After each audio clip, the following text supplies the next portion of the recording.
दोस्तों सेबी लाया है ऐसी चीज जो कि अगेन ये साबित करती है कि कहीं ना कहीं सेबी और गवर्नमेंट हमारे मार्केट्स को मदर मार्केट्स यानी यूएस मार्केट्स या डेवलप्ड मार्केट्स से अलाइन करने के लिए पूरी तरीके से तत्पर है। दोस्तों सेबी इस बार जिस कंसल्टेशन पेपर के साथ आया है वो इंडियन मार्केट में तहलका मचा रहा है, क्योंकि उस कंसल्टेशन पेपर में जो कि क्लोजिंग प्राइस होता है हर सिक्योरिटी का, वो पूरी तरीके से उसका मेथड चेंज हो जाने वाला है, जो कि बहुत सालों से एक ही तरीके से चल रहा है। और ये सारा पैटर्न है हमारे mother markets, developed markets, US markets, Hong Kong markets, इनके नक्शे कदम पे। तो अगेन फिर से सेबी ये बात साबित कर रहा है कि हमारा मार्केट अब बड़ा होता जा रहा है, ग्रो करता जा रहा है, और उसमें अगेन बहुत सारे चेंजेस की रिक्वायरमेंट है, बहुत सारे एडवांसमेंट की रिक्वायरमेंट्स है। इस वीडियो में यही हम डिस्कस करेंगे कि किस तरह से ये जो सेबी चेंज ला रहा है इसमें इन्वेस्टर्स या ट्रेडर्स के लिए किस तरह की एक बहुत अच्छी एक अपॉर्चुनिटी दिखाई दे रही है हमें, और क्या ये चेंजेस हैं, इसका क्या इफेक्ट ओवरऑल मार्केट्स पे पड़ने वाला है, और इससे रिलेटेड क्या ट्रेडिंग स्ट्रेटेजी हो सकती है जो कि चेंज कर सकते हैं आप, जिसमें आप कुछ स्टडी करके फर्दर अपनी एक कोई ट्रेडिंग स्ट्रेटेजी शुरू कर सकते हैं। तो चलिए दोस्तों शुरू करते हैं आज की ये वीडियो। मैं हूं लक्ष्य जैन। बहुत बहुत थैंक यू, आप लोगों ने हमारी NISM सीरीज को ढेर सारा प्यार दिया, उसके लिए बहुत थैंक यू। अब शुरू करते हैं सेबी की बात से। सेबी कंसल्टेशन पेपर लाया है जिसमें क्लोजिंग प्राइस सिक्योरिटीज का पूरी तरीके से चेंज होने की बात की गई है। ये अभी कंसल्टेशन पेपर है, इस पे 26 दिसंबर तक अभी सेबी ने पब्लिक कमेंट मांगे हैं। तो अगर आपके भी कोई कमेंट है तो सेबी की वेबसाइट पे जाइए और उसको दीजिए। चलिए तो डिस्कस करते हैं इस चेंज का ओवरव्यू। ये चेंज है क्या? देखिए अभी क्या होता है कि किसी भी इक्विटी की मैं बात कर रहा हूं, जो भी, पहले तो वीडियो में आगे बढ़ने से पहले हम ये देखेंगे, इस वीडियो में हम जो भी बात करेंगे वो इक्विटी सेगमेंट से बात करेंगे, कोई भी डेरिवेटिव सेगमेंट की बात नहीं होगी। तो जितनी भी अपॉर्चुनिटी है वो इक्विटी मार्केट में अब डेवलप होंगी। तो अभी तक क्या होता था, इक्विटी मार्केट में जो भी स्टॉक्स लिस्टेड है उनका जो क्लोजिंग प्राइस डिसाइड होता था दोस्तों, वो होता था लास्ट 30 मिनट्स की एवरेज ट्रेडिंग पे, यानी लास्ट 30 मिनट्स के वॉल्यूम वेटेड उसको देखा जाता था कि लास्ट 30 मिनट्स में फलाना स्टॉक में कितनी ट्रेडिंग हुई है, कितना वॉल्यूम हुआ है, हर किस वॉल्यूम पे कितना प्राइस हुआ है, उसके हिसाब से एक एवरेज प्राइस निकाल दिया जाता था और उसको क्लोजिंग प्राइस डिक्लेयर कर दिया जाता था। तो दोस्तों इस मेथड में परेशानी कहाँ हुई? सब ठीक था, क्या जरूरत थी सेबी को ये नया नोटिफिकेशन निकालने की, नया ये कंसल्टेशन पेपर निकालने की? दोस्तों इस मैकेनिज्म का सबसे बड़ा लूप होल या सबसे बड़ा डिसएडवांटेज है कि जो क्लोजिंग प्राइस है वो एक तरह से वर्चुअल प्राइस है। अब प्रैक्टिकली देखा जाए तो उस क्लोजिंग प्राइस पे कोई भी ट्रेड नहीं कर सकता, या तो आप उस क्लोजिंग प्राइस के क्लोज बिल्कुल मतलब नियर बाय आप प्राइस आप ले लीजिए, आप बिल्कुल आप 3.25 पे या 3.30 पे ऑर्डर लगा रहे हैं, वो भी गारंटी नहीं है कि आपका ऑर्डर उस समय एग्जीक्यूट हो या किस प्राइस पे एग्जीक्यूट हो। तो एक तरह से देखा जाए तो क्लोजिंग प्राइस एक वर्चुअल प्राइस है जिसपे कभी कोई ट्रेडिंग हुई नहीं।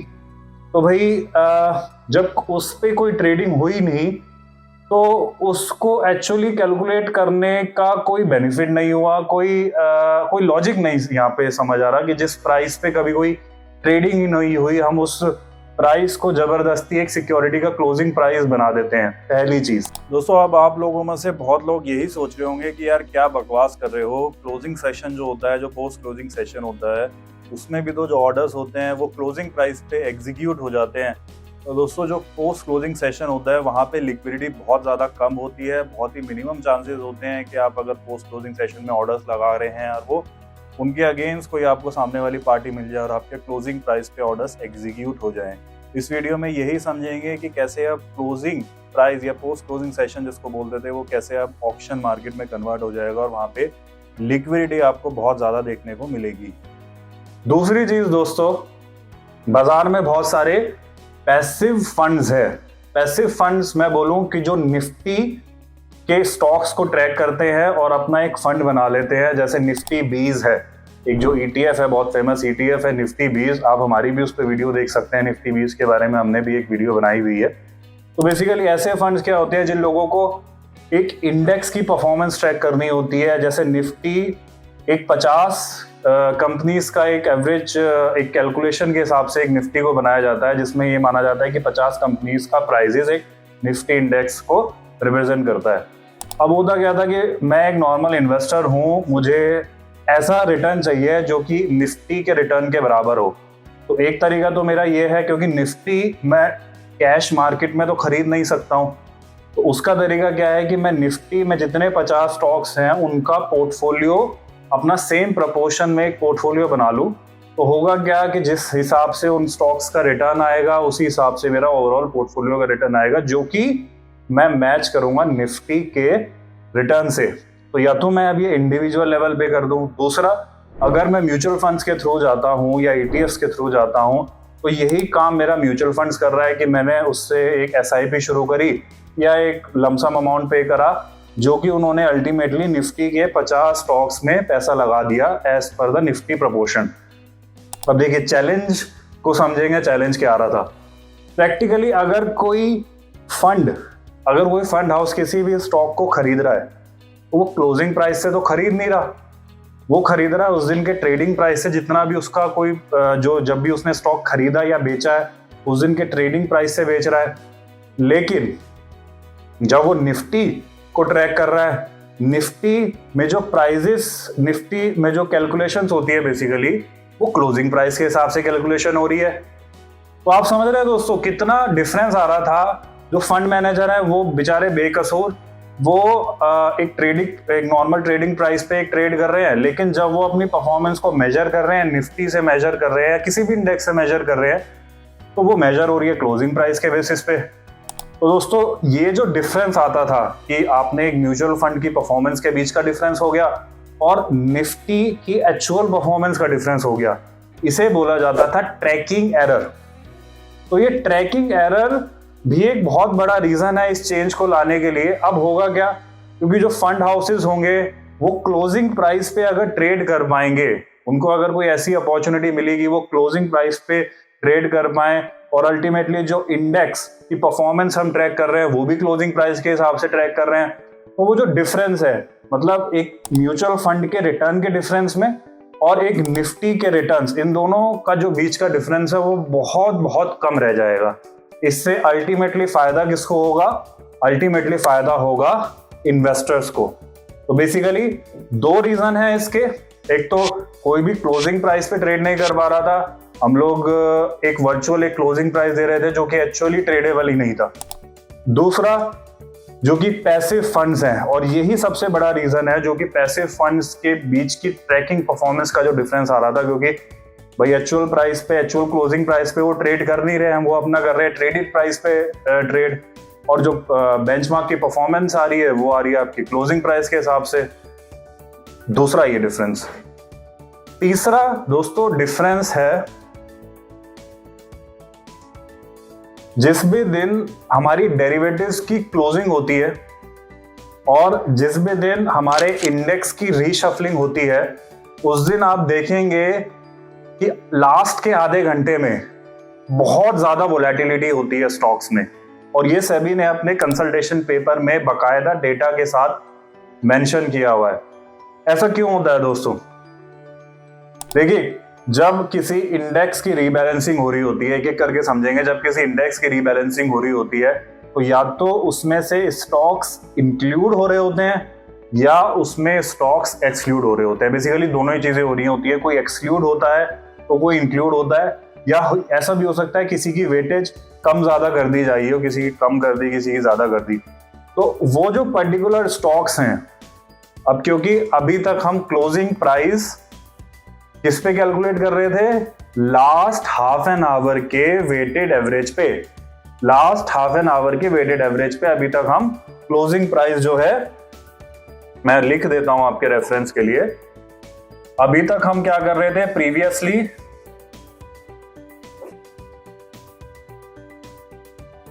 लास्ट हाफ एन आवर का जो VWAP होता था, वॉल्यूम वेटेड एवरेज प्राइस, इसके बेसिस पे हम क्लोजिंग प्राइस कैलकुलेट करते थे। क्या करते थे? Closing price calculate.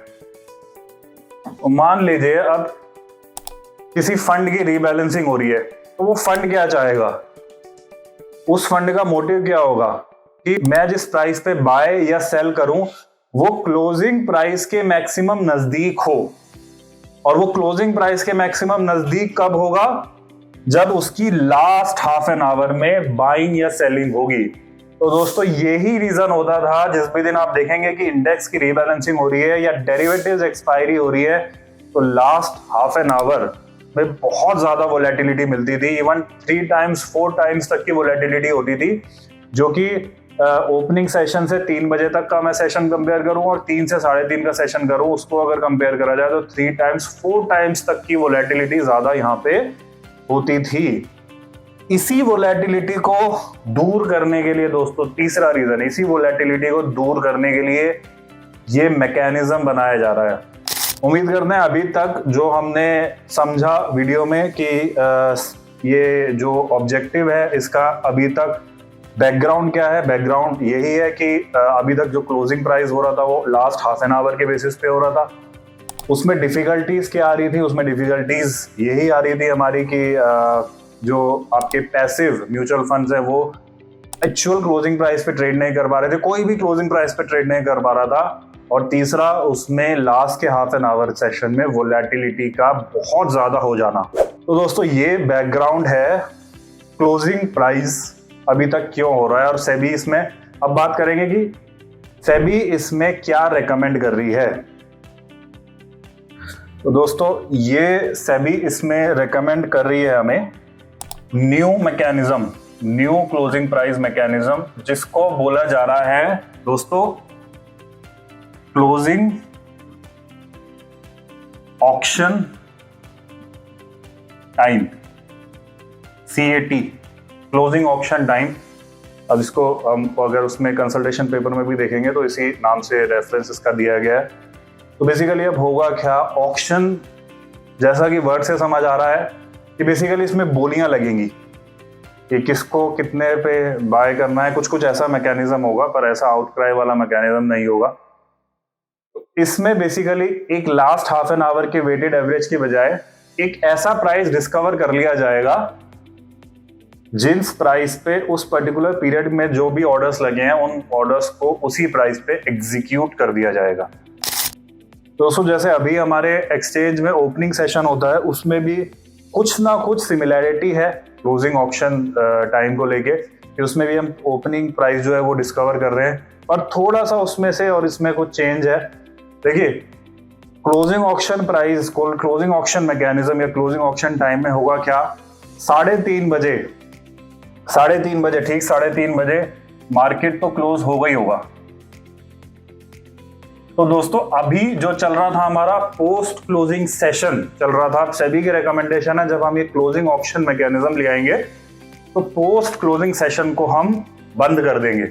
अगेन ये सजेशन है, आप लोग इस पे अभी कमेंट्स कर सकते हैं बीइंग अ पब्लिक। तो दोस्तों 3:30 पे क्लोजिंग होगी और इस पे हमारा एक रेफरेंस प्राइस जनरेट कर दिया जाएगा। और दोस्तों रेफरेंस प्राइस क्या होगा, वही होगा जो आज का क्लोजिंग प्राइस है। आज के टाइम का क्लोजिंग प्राइस यानी लास्ट हाफ एन आवर का VWAP का जो क्लोजिंग प्राइस है उसे आगे जाके बोल दिया जाएगा रेफरेंस प्राइस। अब इस रेफरेंस प्राइस का बेसिकली क्या होगा, हम अगर हमारे सेबी के कंसल्टेशन पेपर में चलें तो ये पूरा 13 पेजेस का कंसल्टेशन पेपर है सेबी की वेबसाइट पे, आप इसे अच्छे से गो थ्रू करिएगा। ये देखिए इस पॉइंट पे हमारे देखिए रेफरेंस प्राइस कैलकुलेशन होगी 3:30 बजे। उसके बाद 1 मिनट का ये सेशन होगा, मतलब 1 मिनट तक रेफरेंस प्राइस की कैलकुलेशन कर ली जाएगी हर स्टॉक्स की। उसके बाद 3:31 पे दोस्तों 3:31 पे ऑर्डर विंडो खोल दी जाएगी, मतलब उस दौरान आप ऑर्डर्स लगा सकते हैं। इसलिए लगा सकते हैं कि जो क्लोजिंग प्राइस है उस पर आपके ऑर्डर्स एग्जीक्यूट हो जाए दोस्तों।